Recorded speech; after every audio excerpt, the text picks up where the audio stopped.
한 절씩 교독하겠습니다. 그 무렵 아우구스투스 황제가 로마 제국 전역에 인구조사를 하라고 명령을 내렸다. 이 인구조사는 구레뇨가 시리아의 총독으로 있을 때 처음으로 실시한 것이다.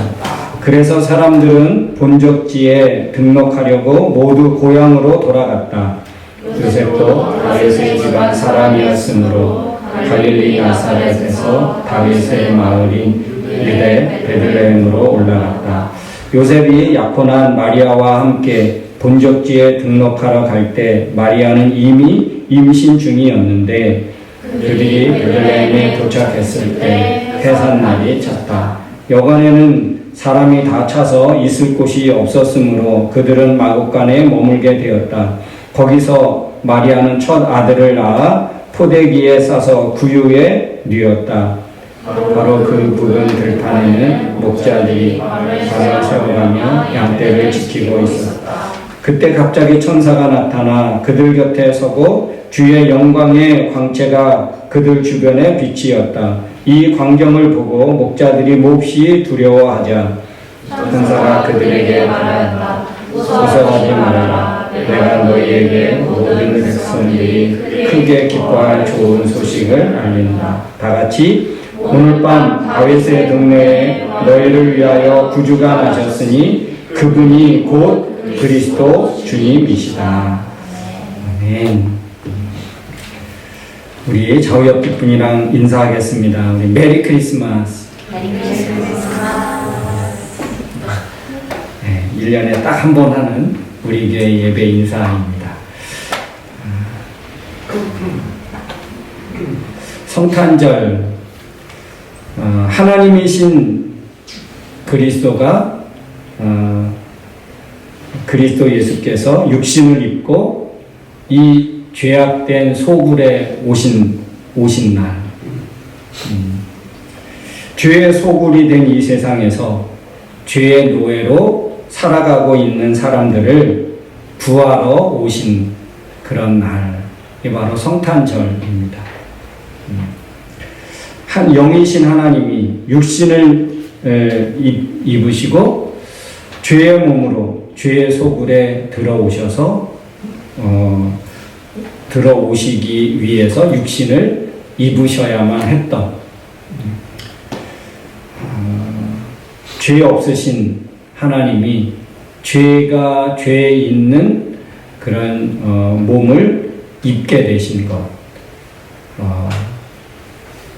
이게 바로 성탄절이고요. 이 성탄절의 그날, 우리 첫 번째 성탄절 그날을 한번 우리 말씀을 통해서 한번 되짚어 보기를 원합니다. 먼저 예수님이 나시기 이전에 어떤 사건이 있었고 하나님은 어떤 준비를 하셨는지를 우리가 살펴볼 수 있을 것 같은데요. 우리 1장에 보면, 누가복음 1장에 보면 그 나이 많은 그 제사장 사가랴 부부가 있었습니다. 그 전에 아들이 없었습니다. 그러니까 자식을 낳을 가능성이 뭐 1도 없는 것은 아니었지만 그렇게까지는 볼 수 정확한 나이는 알 수 없어서지만 어쨌든 아이를 낳을 수 있는 가능성이 정말 희박한 그런 가정을 통해서 아들을 하나님이 보내주시기로, 그리고 보내주셨습니다. 요한을 하나님이 보내주셨죠. 그러니까 요한을 품에 안고 사가랴가 성령에 충만해서 예언을 합니다. 어떤 예언을 하냐면 이렇게 예언합니다. 1장 71절에 보면 우리 원수에게서와 우리를 미워하는 모든 자의 손에서 구원하시는 일을 할 분을 위해서 이 아이를 보내주심에 감사합니다. 사가랴가 이 요한을 품에 안고 그렇게 고백한 거예요. 그렇게 예언한 거예요. 이 아이의 역할이 무엇이냐 하면 이 아이의 역할은 주 앞에 앞서가서 그 길을 준비하고 그래서 사람들이 구원을 받게 하는 것. 어둠과 죽음의 그늘에 앉아 있는 자에게 돋는 해처럼 비추고 평강의 길로 인도하는 일을 이 아이가 하게 될 것입니다. 여러분, 이게 놀라운 예언이 아닙니까? 사가랴는 메시아가 예수 그리스도께서 오실 것을 전혀 알지 못했어요. 그럼에도 불구하고 요한을 품에 안고 자기 아들을 품에 안고 이 아이의 역할이 어떤 역할인지에 대해서 지금 성령의 도움을 받아서 이 땅에 선포하고 있는, 선언하고 있는 거예요. 이 내 품 안에 있는 이 아이는 앞으로 오실 그 메시아, 오실 구원자를 위해서 예비된, 준비된 그 역할을 할 것이라고. 여러분, 이렇게 하나님의 준비가 진행되고 있었다는 거예요. 이 세상에 누구에게도 알려지지 않은. 그러니까 소수의 성령을 통해서 그 어떤 그 징조를 이들에게 하나님이 흘리셨습니다.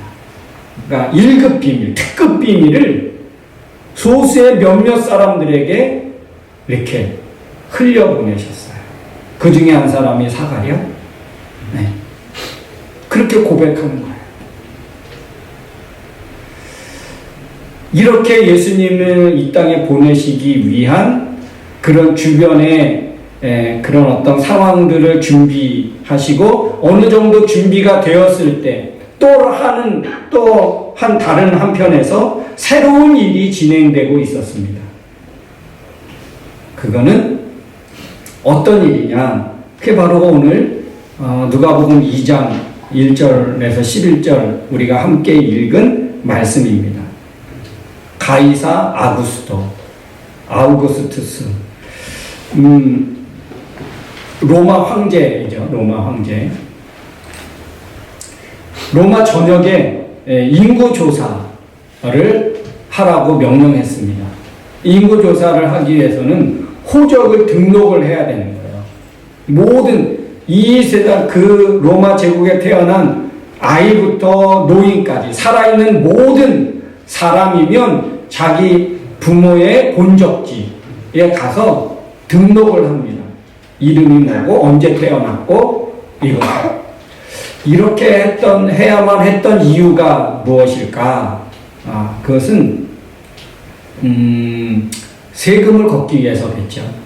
더 많은 세금을 걷어서 자기의 어떤 그 왕권을 견고하게 하기 위한 그리고 전쟁 자금을 모으기 위한 그런 것이겠죠.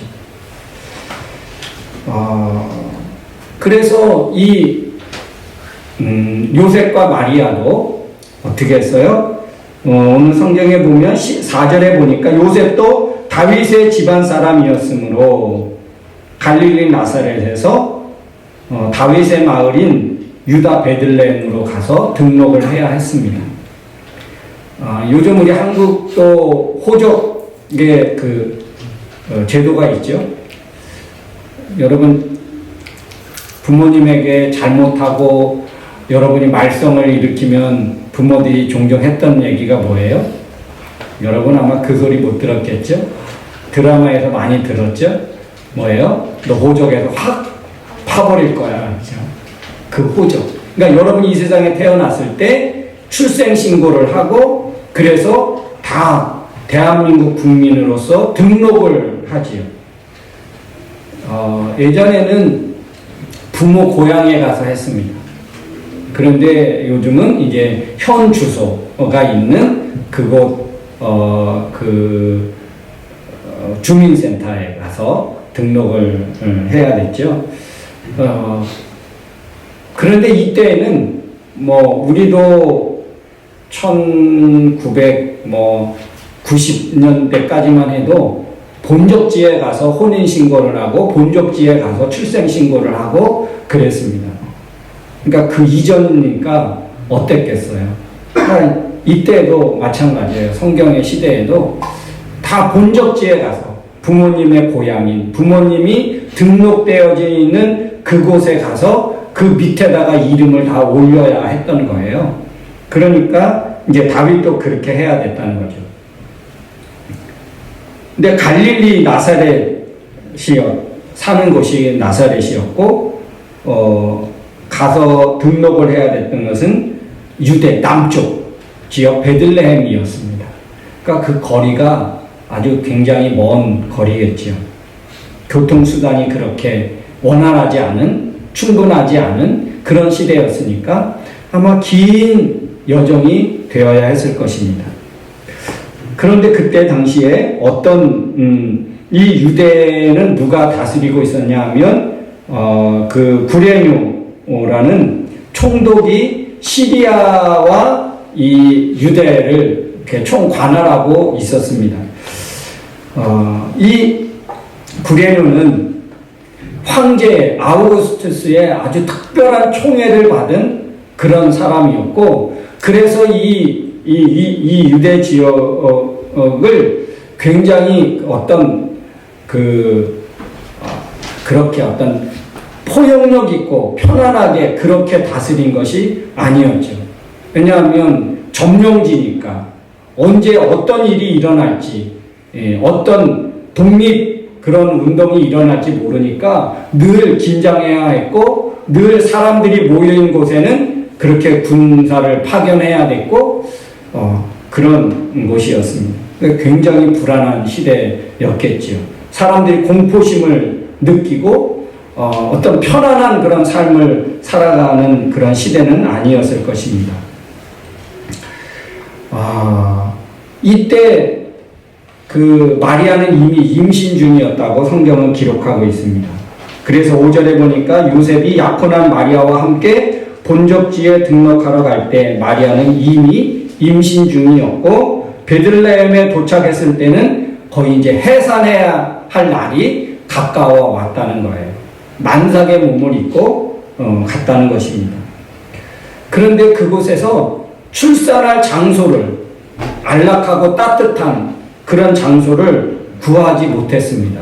왜냐하면 대부분 많은 사람들이 이제 고향에 가서 그렇게 등록을 해야 했으니까, 인구조사에 등록을 해야 해서 고향을 찾았기 때문에, 한국의 무슨 전세 대란, 월세 대란 있듯이 이때에도 이제 방 구하는 그 대란이 벌어지게 된 거예요. 일찍 도착하거나 빠른 그 어떤 계산을 하고 그런 사람은 차지했을 것이고, 그런데 만삭의 몸을 이끌고 빨리 움직일 수도 없고, 인터넷이 있어서 미리 선 예약하고 주문하고 이것도 안 되고, 얼마나 참 난감했겠죠. 그래서 결국에 어디에서 그냥 마구간에서 출산을 할 수밖에 없었습니다.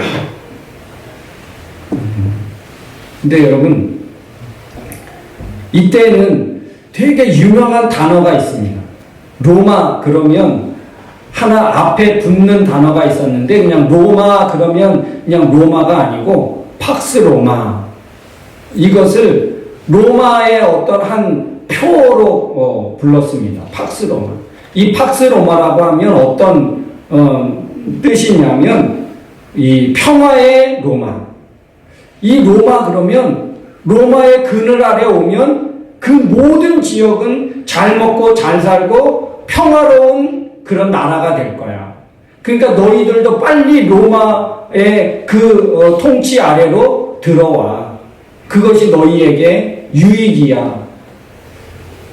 로마에 대항할 나라가 없었고, 그리고 로마의 그렇게 점령지로 있는 것이 다 좋아 보였다는 거예요. 그래서 팍스 로마가 하나의 구호처럼 외쳐지는 때였습니다. 이 팍스 로마가 되기 위해서는 어때 해야 됐을까요? 무력으로 점령해야겠죠. 그리고 점령했던 그 지역의 평화를 만들어내기 위해서 어떻게 해야 됐습니까? 억압해야 됐고, 독립하는 것들을 못하게 막아야 했고, 그러니까 팍스 로마의 속내를 들어가 보면 진짜 평화로운 마을이 아니고 평화로운 도시가 아니고 거기에는 늘 두려움과 공포가 있고 늘 어떤 불안의 요소들이 늘 자리 잡고 있는 거예요. 어떤 죄로 누명을 씌워서 끌려갈지 모르는 그런 늘 두려움 가운데 있어야 했던, 평화를 부르짖으나 평화로운 그런 상태는 아닌 이 서러움의 이 환경에 어떻게 이제 반전이 일어나는데, 이 황제로 인해서 일어나는 가짜 평화로 그 가짜 평화를 맞이했던 이 유대 땅에 진짜 평화의 구주가 탄생되었다는, 여러분 비교가 되지 않습니까? 황제의 통치와 메시아의 통치, 평화의 전쟁이 지금 일어나게 된 것입니다. 황제가 주는 평화가 진짜냐? 이제 막 태어난 평화의 통치자 구주 예수 그리스도가 주는 평화가 진짜이냐를 이제 너희가 한번 보아라. 그런 것이죠. 예수님의 탄생 소식이 천사들에 의해서 전해졌습니다. 8절에 보니까 목자들에게 전해져야 됐고요. 왜 목자들이었을까? 아마 이때는 이제 밤에 그렇게 출산을 하게 된 것 같아요. 근데 다 자니까 깨어있는 사람들이 누구였겠어요? 네. 깨어있는 사람들이 이 당시에는 목자들이었던 거예요. 왜냐하면 이 목자들은 자기의 양을 키우는 것도 키우기도 하지만 위탁받아서 몇 마리씩, 10마리, 20마리 이렇게 위탁을 받아서 목자로 그렇게 고용이 되어서 남의 양들을 자기 양처럼 그렇게 돌봐야 했던 목자들이 있었다는 거예요. 그러니까 위탁을 받았으니까 한 마리를 잃어버리면 어떻게 하겠어요? 제가 들은 얘기로는 그랬다 그래요. 1년에 한 번씩 목자 콘테스트를 한대요. 내 양을 믿을 만한 목자에게 맡겨야 되잖아요. 이 양이 굉장히 큰 재산이 아닙니까? 재산. 그죠? 그래서 이 자기 양을 맡기기 위해서는 그래도 뭔가 좀 잘 지킬 만한 그런 목자를 선택해서 그에게 맡겨야 되는데, 그 목자는 그러면 어떻게 목자 콘테스트에서 보는 게 뭘까? 잘생긴 거? 날렵하게 생긴 거?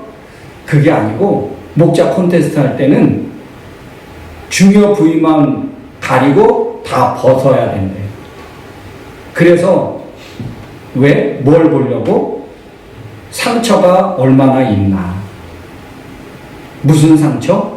맹수와 늑대와 또 이 양을 공격하는 그런 그 짐승들, 날짐승들하고 그 양을 지키기 위해서 싸운 그 흔적, 그게 있는지 없는지. 그래서 그 상처가 많은 사람을 정말 믿을 만한 목자로 보고 그에게 양을 맡겼다는 거예요. 그러니 이 남의 양을 맡은 이 목자들은 어떻게 했습니까? 자기가 인정받았으니까 더 열심히, 더 최선을 다해서 그 양들을 지키기 위해서 이 목자들은 어떻게 했을까요? 밤에, 특별히 이 맹수들은 언제 활동합니까? 밤에. 왜요? 눈에 빛이 나서. 오히려 밤이 더 좋아, 활동하기가. 먹잇감도 잘 보이고 이 먹잇감들이 힘이 없고, 그러니까 밤에 공격을 하니까 특별히 목자들은 밤에 잠을 자지 않고 깨어 있어야 되는 거예요. 이 기쁨의 소식을, 메시아가 오셨다는 이 소식을 들어야 되는데, 전해야 되는데 다른 세상 모든 사람 다 자고 깨어있는 사람이 목자들이었던 거예요. 그 목자들이 그 소식을 전해 듣게 됩니다. 근데 여러분, 여기서 예수님의 탄생 소식이 마태복음과 누가복음에 기록되어져 있거든요. 근데 마태복음에는 누가 등장합니까? 마태복음에는 목자가 등장하지 않고요. 동방박사가 등장하고요. 누가복음에는 동방박사가 등장하나요? 안 하죠. 누가 등장합니까? 목자들이 등장해요. 그 예수님의 탄생에 왜 이렇게 다를까요? 뭐가 맞고 뭐가 틀릴까? 마태복음이 맞을까? 누가복음이 맞을까? 고민, 다 믿음이 좋으니까 고민 안 해보셨죠? 그죠? 예수님의 탄생을 다 들었을 것이고 직접 보지는 못했을 것이고, 그런데 왜 마태는 동방박사를 기록하고 왜 누가는 목자들을 기록하고, 그리고 이 누가복음에는 애굽으로 피신했다는 게 없어요. 그리고 그 지역에 있는 2살 아래의 아이들을 다 죽였다는 게 없고, 근데 마태복음에는 애굽으로 도망가죠. 피신을 가죠. 헤롯이 막 예수를 죽이려고 하니까. 유대의 왕으로 오신 이가 어디 있느냐? 나를 빼고 유대 왕이 된다고? 자기 아들을 제치고 누가 왕이 된다고? 그래서 그 왕으로 오신 메시아를 죽이기 위해서 그 유대 땅에 있는 2살 아래의 어린아이들을 다 죽입니다. 근데 그 사건이 마태복음에는 있고 누가복음에는 없잖아요. 그럼 뭐가 맞는 거예요?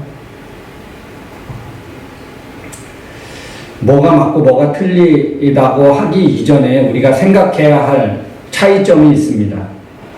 탄생 소식을 듣고 왔던 이렇게 이제 다른 이유가 뭘까? 이것은 근데 여러분 마가복음과 요한복음에는 이 중요한 탄생 사건이 기사가 빠져 있습니다. 그러면 마가복음과 요한복음에는 왜 똑같은 예수님의 복음, 예수님의 어떤 일대기를 기록하고 있는 것인데 왜 마가복음과 요한복음에는 없고 마태, 누가복음에는 있는데 그 있는 것조차도 이렇게 좀 다를까? 참 같으면 설명하기 너무 좋고, 그죠? 얼마나 쉬워, 읽기도 쉽고. 근데 다른 이유가 뭘까? 이 마태, 마가, 누가, 요한복음 이 각각 사복음서는요, 각각 읽혀져야 했던 사람들이 달랐던 거예요. 마태복음은 특별히 유대 사람들에게 전해지기 위해서 기록한 거예요. 그래서 왕으로 오신 어떤 메시아, 왕으로 오신 예수 그리스도를 전하기 위해서 기록됐다면, 그러면 이 누가복음은 이방인을 위해서 이방인이 읽고 그 예수님에 대해서 알고 믿게 하기 위한 목적이 있었던 거예요. 이 다르죠. 읽혀져야 했던 대상이 다르고, 그리고 그들에게 다가가는 그런 어떤 그 접근 방식도 달라야 했던 거예요. 그리고 누가복음은 종으로 오신 예수님, 섬김의 종으로 오신 그런 어떤 다른 컨셉이 있었던 것을 우리는 먼저 기억해야 합니다. 그러니까 방식도 달라야 했어요. 복음을 전달하는 예수 그리스도를 드러내고 전하는 그런 방식이 조금 달랐어야 했다는 것이죠. 그 등장인물과 강조점이 약간의 차이점이 있을 수 있었다는 것입니다. 그러나 핵심 내용은 다르지 않았죠. 예수님의 탄생 사건에 있어서 가장 핵심 사건이 무엇입니까? 동정녀 탄생. 그리고 예수 그리스도가 정말 인류에게 큰 기쁨의 좋은 소식이라는 것. 이거는 예수님의 탄생사의 가장 핵심적인 내용입니다. 그래서 마태복음에도 누가복음에도 이 핵심 내용은 동일합니다. 그러면 여러분, 예수님이 이 세상에 오신 것이 왜 가장 큰 기쁨 좋은 소식일까요? 그것은 바로 구주가 되시기 때문에 오신 이가, 그래서 오늘 11절에 보니까 오늘 밤 다윗의 동네에 너희를 위하여 구주가 나셨으니 그분이 곧 그리스도 주님이시다. 오늘 구주가 되셨다는 거예요. 예수님이 구원자, 저희 죄에서 저희를 구원할 자. 여러분, 우리는 예수 그리스도에 의해서 구원된 사람들인 줄로 믿습니다. 큰 기쁨의 좋은 소식, 이것을 우리는 받았고 이것이 말씀대로 실현된 사람들입니다. 예수님이 이 세상에 오셔서 오신 그 구원의 사건대로 적용된, 그 말씀이 적용된 사람들인 것입니다. 큰 기쁨의 좋은 소식,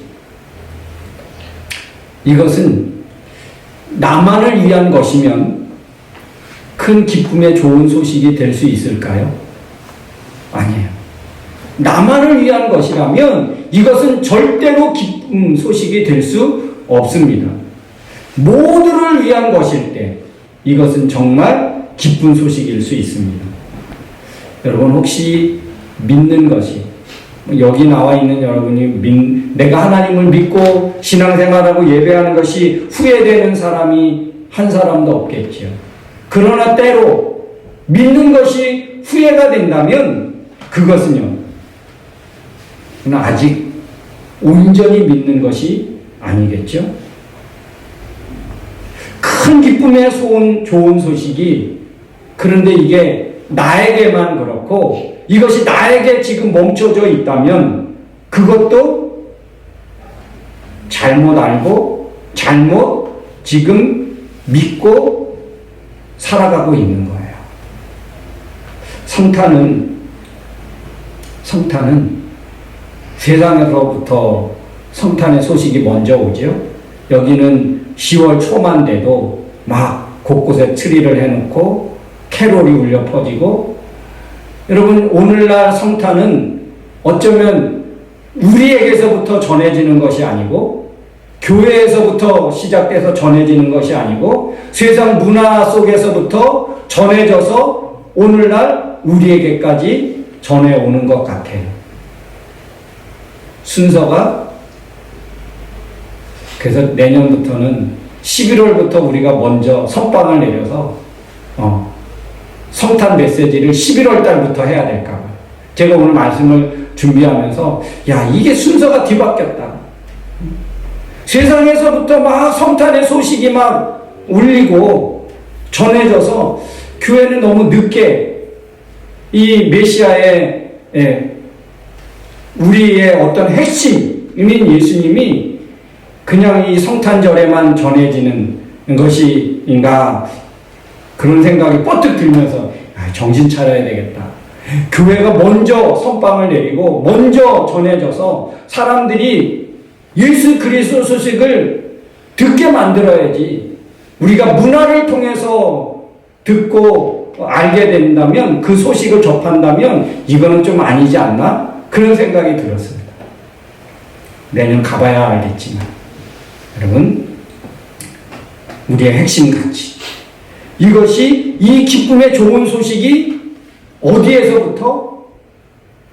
깨어있는, 이 시대에 정말 깨어있는 믿음의 성도들을 통해서 하나님이 전해주셨고, 그 전달받은 우리가 우리에게서만 가져서 나만 갖고 만족하고 기뻐하고 즐거워할 것이 아니라, 이 성탄의 기쁨의 소식이 우리에게 깨어있는 목자들에게 전해진 것처럼, 이 시대의 죄의 시대에 우리 로마서 12장 2절 말씀과처럼 이 시대를 본받지 말고, 무엇이 하나님의 온전하시고 선하시고 기뻐하신 뜻이 무엇인지 깨달아 알려고 깨어있는 우리들이 그 소식을 전해 듣고 어떻게 해요?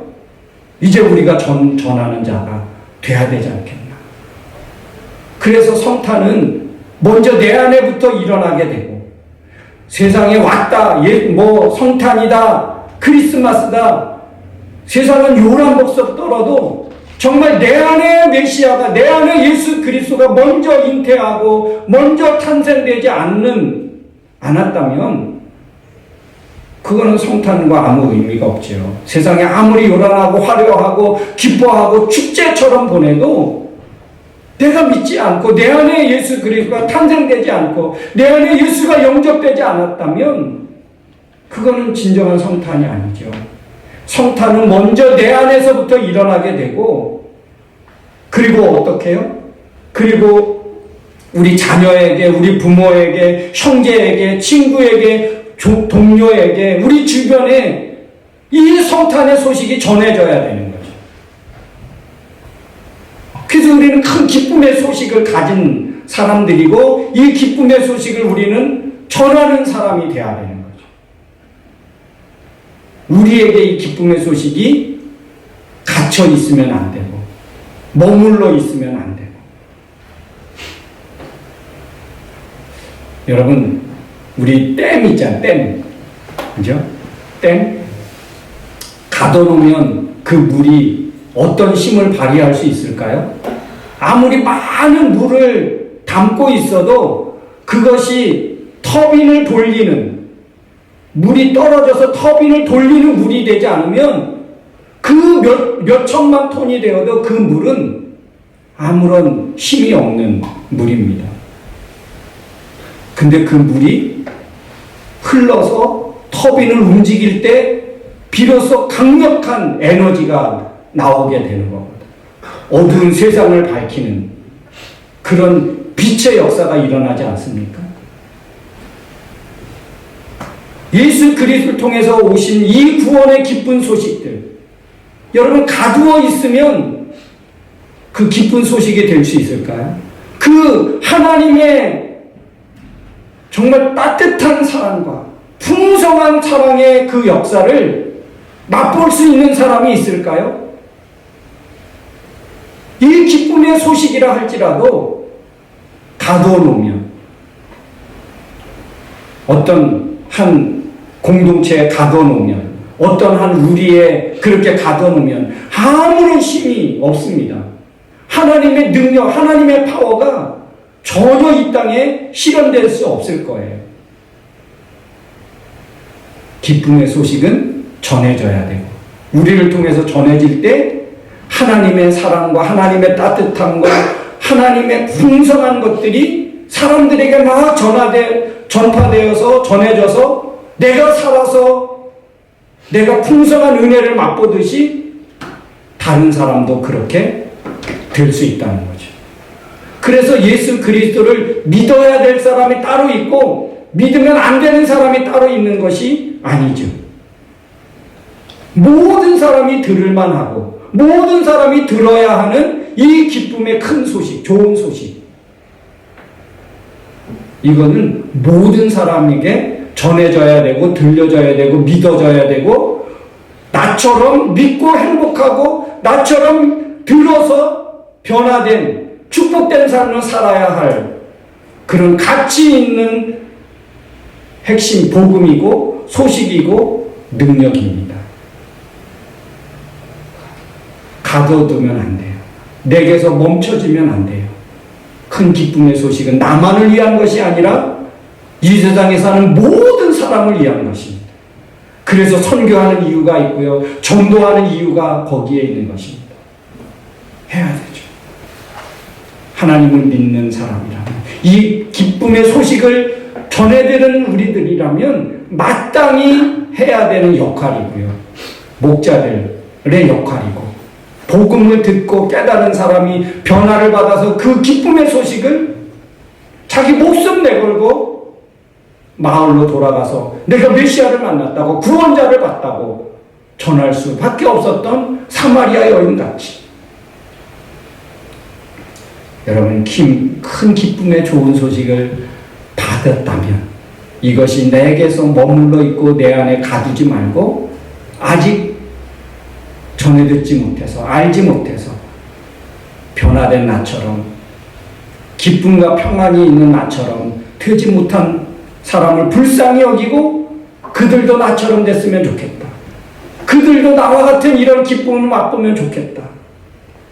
그게 진짜 기쁨의 소식을 가진 사람들이죠. 과연 우리는 그런 사람들입니까? 과연 우리의 신앙생활은 지금 그렇게 되고 있습니까? 우리 성탄절날 한번 우리 본질을 생각하고 이 본질의 믿음으로 돌아올 수 있기를 주님의 이름으로 축원합니다. 이것을 우리 감당하라고 하나님이 우리를 부르셨고 오늘 이 자리에 있게 하신 이유를 여러분 반드시 깨닫고 순종해가는 저와 여러분 되어지기를 주의 이름으로 축원합니다. 우리 찬양하기로